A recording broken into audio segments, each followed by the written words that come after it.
आज हम class 10th की न्यू एनसीईआरटी से chapter 3 pair of linear equation in two variables करेंगे। ये वीडियो आपकी इंट्रोडक्शन वीडियो होगी जिसमें हम इसके बेसिक कॉन्सेप्ट्स को समझेंगे और मतलब समझते हैं। सबसे पहले linear equation in two variables का है क्या। तो देखिए, लीनियर इक्वेशन का मतलब होता है वो इक्वेशन जिसके अंदर जो वेरिएबल है उसकी वैल्यू 1 हो, उसकी हाईएस्ट जो पावर है उसकी वैल्यू 1 हो। तो जैसे x + 3y = 6, ये हमारी एक इक्वेशन है। इसमें वेरिएबल है x और y और इनकी हाईएस्ट डिग्री क्या है, इनकी हाईएस्ट पावर क्या है, 1।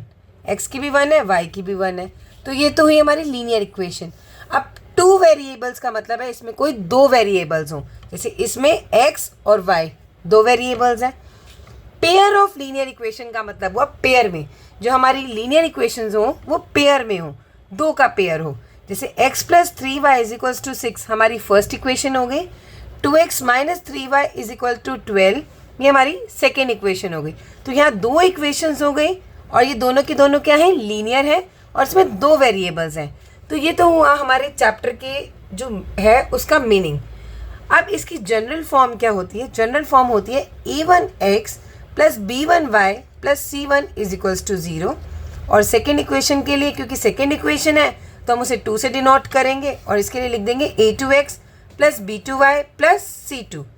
अब x का कोफिशिएंट हुआ a1, y का कोफिशिएंट b1 और c1 होता है हमारा कांस्टेंट टर्म और हमने इसको लिख दिया = 0। ये यहाँ पर अगर हम इस इक्वेशन को 6 को इधर ले जाएंगे तो ये हमारी इक्वेशन बन गई।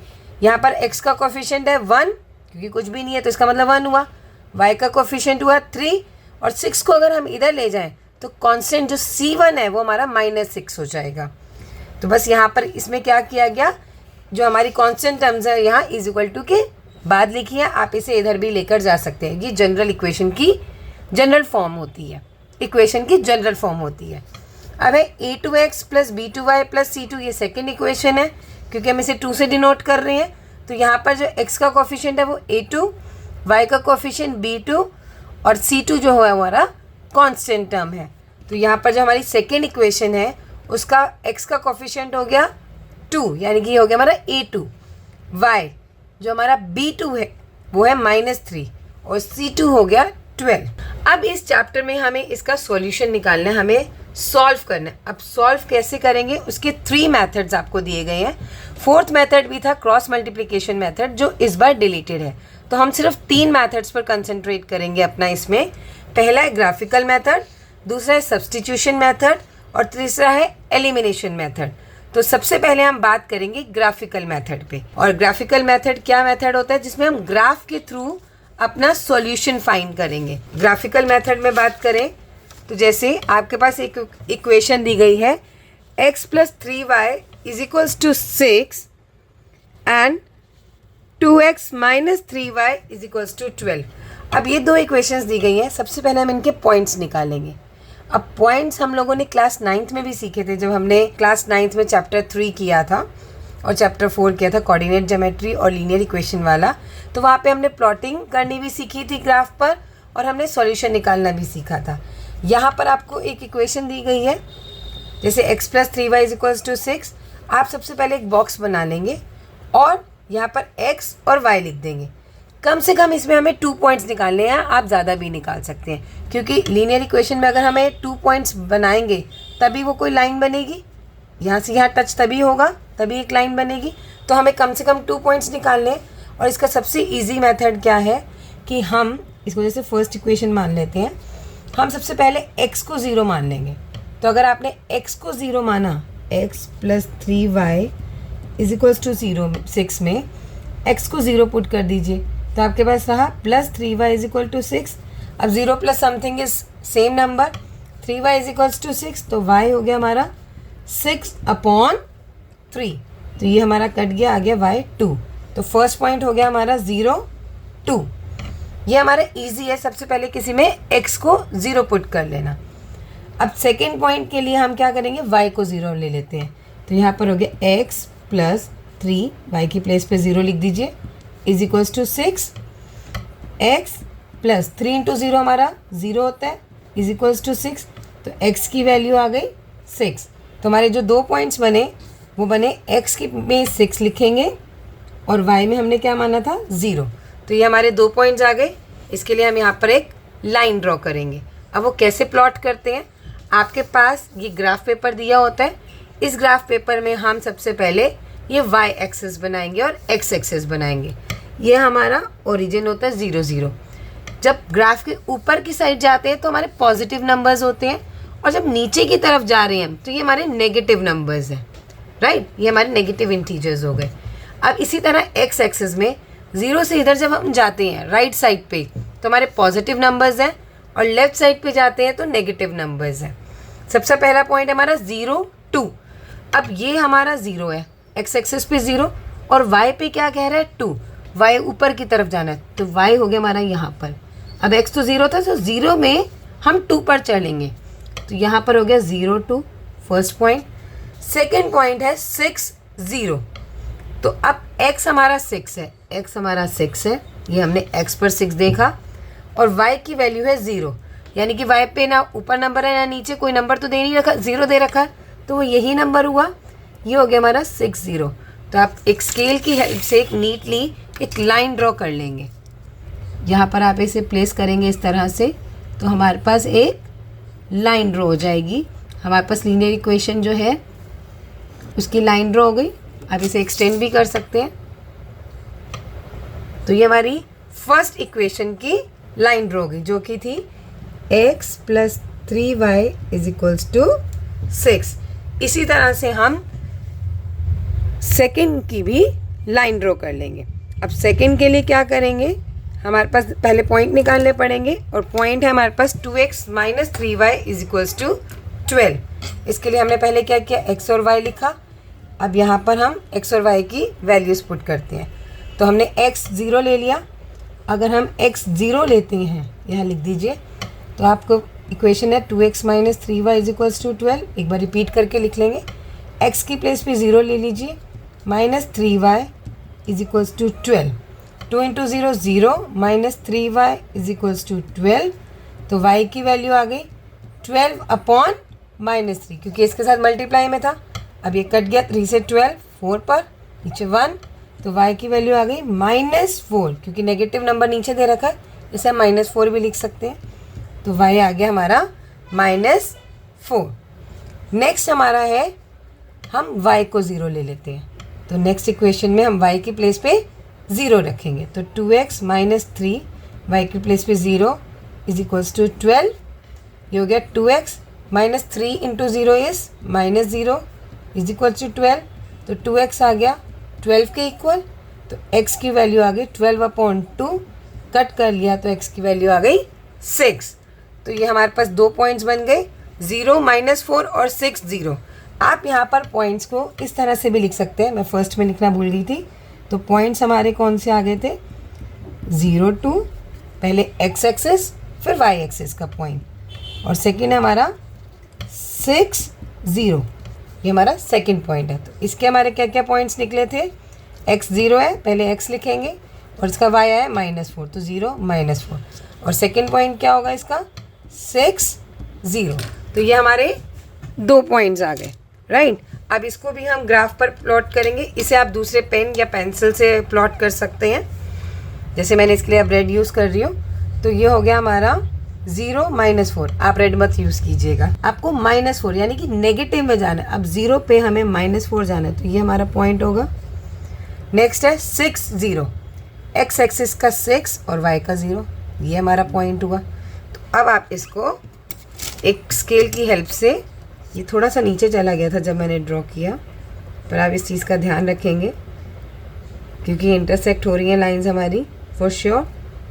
तो हमने केयरफुली ये इस तरह से बनाया। तो ये हमारी सेकेंड इक्वेशन का पॉइंट। तो आपको दिख रहा होगा ये 6 0 है, इस पर मीट कर रहे हैं, राइट। यहाँ पे थोड़ा सा जब मैंने ड्रॉ किया तो गड़बड़ हो गया। आप इस चीज़ का ध्यान रखें कि एग्जैक्टली 6 से निकालें, ठीक है, क्योंकि पेन से क्या, और ये स्केल की क्वालिटी अच्छी नहीं थी, मोटे वाला स्केल है, तो पतले वाला स्केल यूज़ करें। तो ये आ गया 6 0।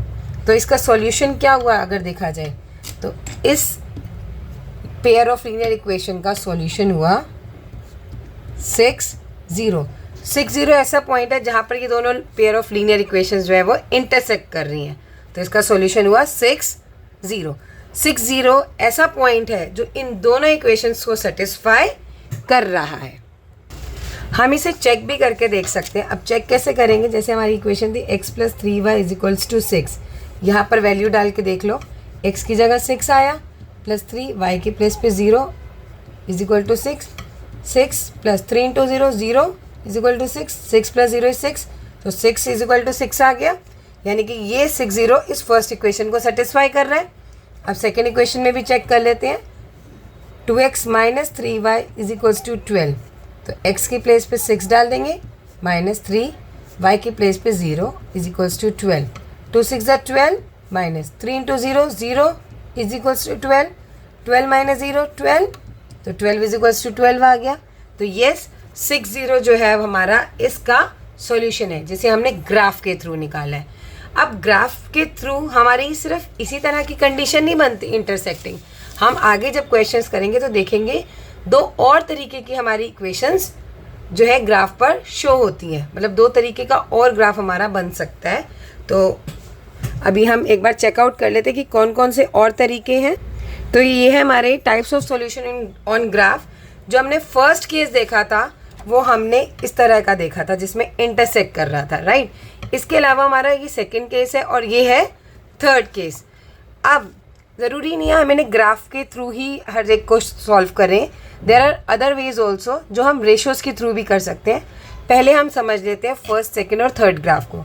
तो जो हमारी लीनियर इक्वेशंस हैं वो 2 है, a1x + b1y + c1 = 0, और सेकेंड इक्वेशन के लिए a2x + b2y + c2 = 0। जब हम इसे प्लॉट कर रहे हैं तो सपोज ये इंटरसेक्ट कर रहे हैं, तो इसे हम बोलेंगे इंटरसेक्टिंग लाइंस, ठीक है। इस केस में क्या होता है, सिर्फ एक ही सॉल्यूशन निकलता है, जैसे हमने उस क्वेश्चन में देखा था एग्जाम्पल में 60 का सॉल्यूशन निकला, तो जिसे हम कहते हैं यूनिक सॉल्यूशन, यानी कि 60 ऐसे पॉइंट्स हैं जो दोनों इक्वेशंस को सेटिस्फाई करते हैं। और इस तरह की जो लाइंस होती हैं वो होती है consistent pair of linear equations. ये आपको वर्ड याद रखना होगा, consistent pair of linear equation. और ये कब होता है, हम ज़रूरी नहीं है इसे ग्राफ पर ही करके देखें, इसका एक और मेथड है जब हम रेशो निकाल लेते हैं। तो ये जो हमें एक कोफिशिएंट्स दिए हुए ना, इसी से हम रेशो कैसे निकालते हैं, a1/a2 जो दोनों के कोफिशिएंट है x वाले, उनको अपॉन में कर दिया, उसकी रेशो निकाली, और y के कोफिशिएंट्स b1 b2 इन दोनों की रेशोज़ अगर निकालते हैं और ये इक्वल नहीं आते तो हमारी कैसी लाइंस आएंगी, इंटरसेक्टिंग लाइंस आएंगी। सॉल्यूशन कैसा होगा, यूनिक सॉल्यूशन होगा, यानी कि सिर्फ 1 सॉल्यूशन होगा, और लीनियर इक्वेशन कैसी होगी, कंसिस्टेंट होगी। तो ये आप अपनी जहाँ पढ़ते हैं इस तरह का एक ये लगा लीजिए, आपको याद करने में और इस क्वेश्चंस को करने में बहुत हेल्प मिलेगी। सेकेंड हमारा जो ग्राफ बनता है कई बार वो इस तरह का बनता है जिसे हम कहते हैं कोइंसिडेंट लाइंस। इसमें क्या हो रहा है, एक ही लाइन पे दूसरी लाइन आ रही है, तो इस तरह में क्या होगा, इन्फिनाइटली मैनी सॉल्यूशंस होंगे, एक ही सॉल्यूशन नहीं होगा, क्योंकि ये पहली लाइन दूसरी लाइन पे बार बार ओवरलैप कर रही है। तो यहाँ पर जितनी बार वो कर रही है वो सारे ही इसके इन्फिनाइट सॉल्यूशंस बन जाएंगे। और इस तरह की लाइंस कैसी होती हैं, consistent pair of linear equations होती हैं। और बिना ग्राफ के अगर हमें इसे सॉल्व करना है तो हम क्या करेंगे, रेशोज़ निकालेंगे a1/a2, b1/b2 और c1/c2, और ये तीनों की रेशोज़ क्या आएंगी, इक्वल आएंगी। और अगर इस तरह का केस होता है तो हमारी लाइंस क्या होती है, कोइंसिडेंट लाइंस होती हैं। सॉल्यूशंस क्या होते हैं, इन्फिनाइटली मैनी सॉल्यूशंस होते हैं। और लीनियर इक्वेशन कैसी होती है, कंसिस्टेंट लीनियर इक्वेशन होती है। तो जब यूनिक सॉल्यूशन हो या इन्फिनाइट सॉल्यूशन हो, इंटरसेक्टिंग लाइन हो या कोइंसिडेंट लाइंस हो, तो हमारे कैसे लीनियर इक्वेशन होती है, कंसिस्टेंट, क्योंकि कोई ना कोई सॉल्यूशन तो निकला है ना। और जो थर्ड टाइप है हमारा वो है ग्राफ का इस तरह का, जो कि है पैरेलल लाइंस। ये क्या हो रही है, कहीं टच नहीं करती पैरेलल लाइंस, तो इन्हें हम बोलते हैं पैरेलल लाइंस। इसमें क्या होता है, हमारा नो सॉल्यूशन, कोई भी सॉल्यूशन नहीं निकलेगा, क्योंकि ये कहीं ना कट कर रही है ना कोइंसिडेंट कर रही है, तो हमारे पास कोई सॉल्यूशन नहीं आता पेयर ऑफ लीनियर इक्वेशंस का। तो इसे हम बोलते हैं inconsistent pair of linear equations. और बिना ग्राफ के अगर हमें इसे करना हो तो हम क्या करेंगे, फिर से रेशोज़ निकालेंगे, a1/a2 यहाँ पर b1/b2 के तो इक्वल होगा, बट c1/c2 के इक्वल नहीं होगा, यानी कि 2 रेशोज़ इक्वल हैं, ये थर्ड रेशो इक्वल नहीं है। तो इस तरह की लीनियर इक्वेशन हमारी inconsistent pair of linear equations कहलाई जाती हैं। अब हम सेकेंड टाइप अपना सीखते हैं जो कि है सब्स्टिट्यूशन मेथड। ये इजी मेथड है पर हम इसका यूज़ कम करते हैं क्योंकि फर्स्ट मेथड ग्राफिकल मेथड पे क्वेश्चंस आते हैं या फिर हमारा जो थर्ड मेथड आएगा आगे हम सीखेंगे उस पर बेस्ड क्वेश्चन करने में हमें इजी रहता है। तो मैंने उसी इक्वेशन को ले लिया जो कि हमने फर्स्ट में की थी, x + 3y = 6 फर्स्ट इक्वेशन हमारी, and 2x - 3y = 12 second equation. Substitution का मतलब क्या? सब्स्टिट्यूट करना, यानी कि अगर कोई नहीं आया तो उसकी जगह दूसरे को भर देना, राइट। सब्स्टिट्यूट कर देना, एक चीज़ को हटा के दूसरी जगह उसको फिट कर देना। अब इसमें हमें क्या करना है, हमें सबसे पहले देखना है कि कौन सी हमारी इक्वेशन है इजी इक्वेशन है। जैसे इजी नंबर्स हैं लेकिन फर्स्ट इक्वेशन हमारी और इजी है और हमें किसी एक वेरिएबल को अकेला छोड़ना है। अब इसमें किसको अकेला छोड़ना आसान रहेगा? x को, क्योंकि इसके साथ कोई कोएफिशिएंट नहीं लगा हुआ। तो मैंने x को यहीं रहने दिया और 3y को 6 के पीछे ले गई, तो हो गई 6 - 3y। ये हमारी बन गई इक्वेशन नंबर 3। तो हमने इक्वेशन 3 ले आए, x = 6 - 3y। अब इस इक्वेशन 3 को हमें क्या करना होगा? सेकेंड इक्वेशन में पुट करना होगा। तो इसे कैसे लिखेंगे? पुटिंग इक्वेशन 3 इन इक्वेशन 2, या हम लिख सकते हैं putting the value of x = 6 - 3y in equation 2। आप डायरेक्ट भी लिख सकते हैं। तो हमारे पास हो गया 2, x की प्लेस पे हम क्या लिख सकते हैं? 6 - 3y - 3y = 12। हमने x की प्लेस पे लिख दिया था 6 - 3y, ठीक है, सेकेंड इक्वेशन में। अब इसको आगे सॉल्व करते हैं। 2 × 6 = 12 - 2 × 3 = 6y - 3y = 12, राइट। अब देखो इस 12 को तो हम इधर ले जाएंगे, तो पहले तो हमने इसको ही सॉल्व कर लिया। अब हमारे पास बचा -6y - 3y, minus minus plus, तो 6 और 3 प्लस हो गए, लेकिन साइन माइनस का लगेगा क्योंकि दोनों में ही माइनस का साइन है। -9y = 0, तो y की वैल्यू होगी 0/-9, दैट मीन्स 0। तो y की वैल्यू हमारी आ गई 0। अब इस y की वैल्यू को हमें क्या करना होगा? वापस यहाँ पर डालना होगा, ठीक है। अब जो y की वैल्यू है तो इसको कैसे लिखेंगे? Putting value of y = 0 in equation 3। आप चाहे तो इसमें भी डाल सकते हैं, लेकिन हमने ऑलरेडी यहाँ पे x की इस तरह से कर रखा है तो हम यही डाल लेते हैं। तो x क्या हो गया?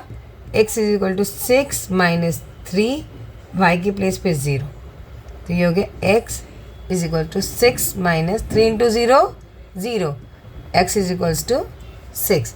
तो यहाँ पर भी हमारा सॉल्यूशन क्या आया? हम पॉइंट्स को कैसे लिखेंगे? सॉल्यूशन x पहले लिखते हैं 6 और फिर y लिखते हैं 0, तो सेम सॉल्यूशन आया जो हमने पहले ग्राफिकल मेथड से किया था, 6 0। तो ये हमारा सब्स्टिट्यूशन मेथड। इसमें हमें क्या करना होगा? एक वेरिएबल को ना किसी दूसरी इक्वेशन में डालना है, और वेरिएबल कैसे चुनेंगे? जो सबसे इजी वाला होगा, जो अकेला हो, प्रेफरेंस ये होगी ताकि क्वेश्चन को सॉल्व करने में आसानी रहे। तो हमने यहाँ पर x को अकेला पाया, तो हमने x = 6 - 3y कर दिया, और फिर इस x की वैल्यू हमने सेकेंड इक्वेशन में सब्स्टिट्यूट कर दी, राइट। आपको मतलब समझ आ रहा होगा कि हमने क्या कर दी? सब्स्टिट्यूट कर दी। और जब सब्स्टिट्यूट कर दिया तो हमारे पास किसकी वैल्यू आ गई? एक ही वेरिएबल में बनाया था ना, y में, तो यहाँ पे y की वैल्यू आ गई। अब जो y की वैल्यू निकली थी वो हमने वापस इसमें डाल दी और हमारे पास x की वैल्यू आ गई। तो ये था हमारा सब्स्टिट्यूशन मेथड, ये सेकेंड मेथड था।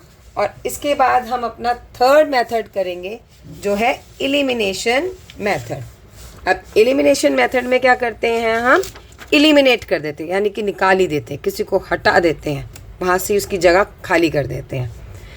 अब इस तरह की इक्वेशन में क्या करेंगे? अगर हमें एलिमिनेशन मेथड यूज़ करना है, सपोज आपके पास इक्वेशन है 3x 4y = 10 and 2x - 2y = 2। आपको किसी एक वेरिएबल को एलिमिनेट करना है, हटाना है, और उसको हटाने के लिए क्या करना होगा, आपको उस इक्वेशन में उस वेरिएबल को सेम करना होगा। अब जैसे ये तो इजी नंबर्स हैं, तो मैं क्या करूँगी, मुझे x को हटाना है तो मैं x के जो कोफिशिएंट है उनका ध्यान दूँगी। यहाँ पे x का कोफिशिएंट 3 है और यहाँ 2 है, और 3 और 2 का एलसीएम क्या आता है 6। तो मुझे इस इक्वेशन को किसके इक्वल बनाना है, ये इक्वेशन 1, ये इक्वेशन 2 है। मुझे यहाँ पे ये बनानी है 6 के, इस x को क्या बनाना है 6 से। तो इस इक्वेशन को मुझे किससे मल्टीप्लाई करना पड़ेगा 2 से, और इस इक्वेशन को किससे मल्टीप्लाई करना पड़ेगा 3 से, तभी तो ये 6x बनेगा दोनों में। इसी को एलिमिनेट करना ना, हमने x को सोच लिया कि एलिमिनेट करना है, तो हमें x के कोफिशिएंट को एक जैसा करना होगा। उसके लिए मुझे इसे 2 से मल्टीप्लाई करना पड़ेगा, इसे 3 से मल्टीप्लाई करना पड़ेगा।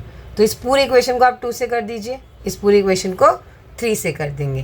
तो इसे 2 से करते हैं, 2 3 ज़ा 6, ये हो गया 6x प्लस 2 4 ज़ा 8, ये हो गया 8y इज इक्वल्स टू 2 10 ज़ा 20। तो ये हमारी इक्वेशन आ गई, इक्वेशन नंबर 3।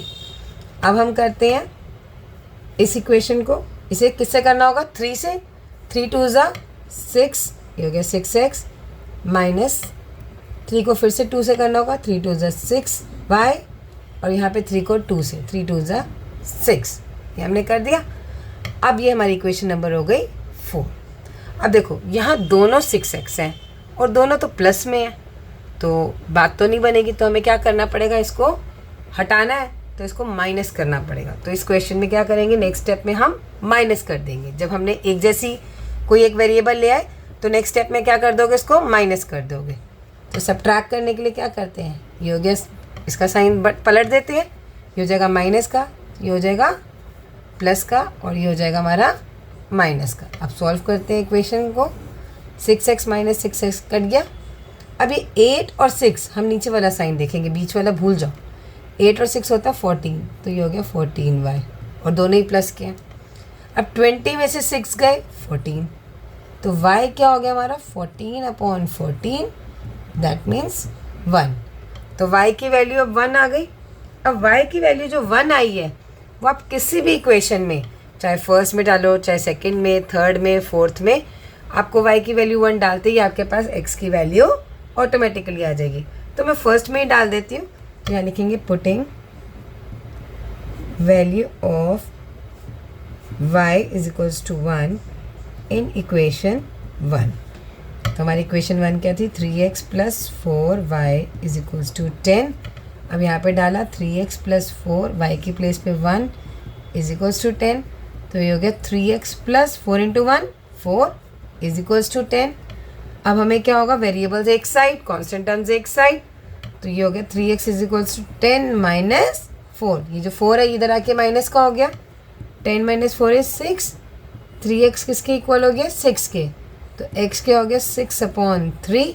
इसे हम कट कर सकते हैं, 3 1 ज़ा 3, 3 2 ज़ा 6, तो x की वैल्यू आ गई हमारी 2, ये आ गई x की वैल्यू, और y इज इक्वल्स टू 1, ये आ गई y की वैल्यू। तो यहाँ पर हमारे पास पॉइंट्स क्या आए, इसका सॉल्यूशन क्या आया, जो हमारे पास पॉइंट्स आए वो आए 2 1, यानी कि 2 और 1 एक ऐसे पॉइंट्स हैं जो इन दोनों कंडीशंस, दोनों इक्वेशंस को सेटिस्फाई करते हैं। तो ये था एलिमिनेशन मेथड, सबसे कॉमनली यूज्ड मेथड है ये, और सबसे इजी मेथड है। इसमें आपको सिर्फ एक ही वेरिएबल को सेम करना है, और उसके लिए भी बहुत आसान तरीका है। इस वेरिएबल को इसके कोफिशिएंट से मल्टीप्लाई कर दो, और इस वेरिएबल को इस कोफिशिएंट से मल्टीप्लाई कर दो, तो एक जैसे हो जाएंगे। और आगे आपको क्या करना है, सब्ट्रैक्ट करना है। सब्ट्रैक्ट करते ही आपके पास पहले किसी एक जो आपने वेरिएबल छोड़ दिया उसकी वैल्यू आएगी, उसकी वैल्यू को वापस किसी भी इक्वेशन में पुट करेंगे तो हमारे पास दूसरे वेरिएबल की वैल्यू आ जाएगी। तो ये था एलिमिनेशन मेथड। बाकी जो आप इसके बेस्ड क्वेश्चन है वो हम करेंगे अपनी नेक्स्ट वीडियो में।